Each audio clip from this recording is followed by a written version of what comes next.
Ever wondered why there's a conflict between Hamas and Israel in Gaza? It's like an intricate movie plot, except it's real and far from entertaining. Our story begins with an explosive scene on October 7th, when Hamas gunmen initiated a major assault on Israel from the Gaza Strip.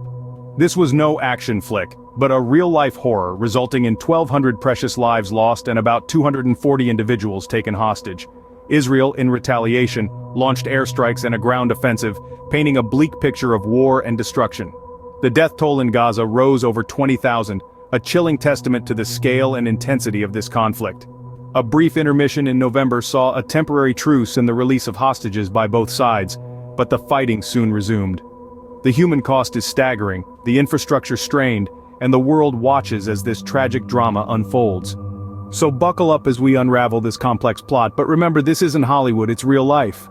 Before we dive into the deep end, let's paddle in the shallow waters first. What or who is Hamas exactly? Well, picture this. It's the mid-80s, and a group of Palestinian Sunni Islamic fundamentalists come together to form Hamas, an acronym for Harakat al-Muqawama al-Islamiyya, which translates to Islamic Resistance Movement. They initially emerge as a branch of the Muslim Brotherhood, a transnational Sunni Islamist organization, and quickly gain traction within the Palestinian community. Fast forward to 2007, and Hamas is now in control of Gaza, having emerged victorious in a bloody conflict with their rival, Fatah.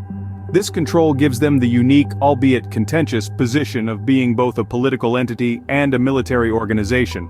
They govern the day-to-day life of Gazans, while also maintaining a military wing, the Izz ad-Din al-Qassam brigades. This dual nature, coupled with their refusal to recognize Israel's right to exist and a history of conflict with the Jewish state, lands them in hot water on the international stage. Yet they persist, driven by their ideological commitment to the Palestinian cause. So in essence, Hamas is like the unpopular kid in school who still manages to win the class president election. Now that we know who's who in this drama, let's dig into the why of it all, because let's face it, why is the question that keeps us all up at night. You see, at the heart of it all is a tangled web of territorial disputes and political tensions. Picture it like a game of chess, except the pawns are real people and the game board is a geographical hot potato called Gaza. Let's start with the territorial disputes. In the simplest terms, both Israel and Palestine claim the land as their own. Israel views it as a part of their biblical homeland, while Palestinians see it as their ancestral home. This is like two siblings fighting over the last slice of pizza, except the pizza is a piece of land and there's no parent around to referee. Now, add to that the political tensions. In one corner we have Israel, a thriving democracy with a powerful military.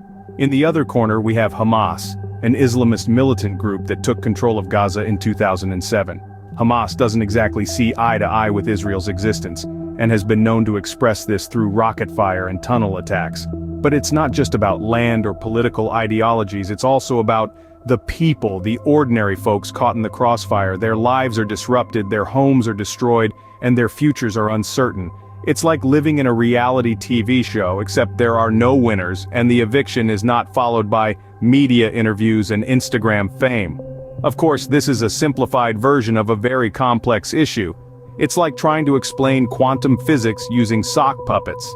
There are layers upon layers of historical, religious, and socioeconomic factors at play here. And just when you think you've got it figured out, something new pops up and you're back to square one. So it's like a never-ending game of musical chairs, except the music is gunfire and the chairs are pieces of land.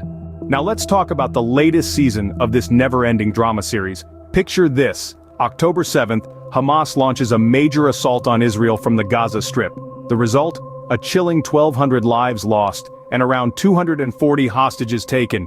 Israel hits back with airstrikes and a ground offensive. Cue the death toll in Gaza, rising to over 20,000.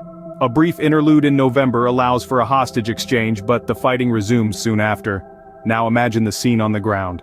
Buildings reduced to rubble. The health infrastructure strained to its limits. Food and essential supplies dwindling. Thousands of Gazans displaced, taking shelter in UN facilities. In response, the UN calls for a ceasefire and the release of all hostages, but the battle continues. Internationally, the crisis is met with a mix of outrage and desperation. Yet, through it all, the people of Gaza and Israel continue to survive, their resilience a testament to the human spirit. And that's the latest episode of the Gaza saga. Will there be a season finale soon? Stay tuned, or better yet, Let's hope we don't have to.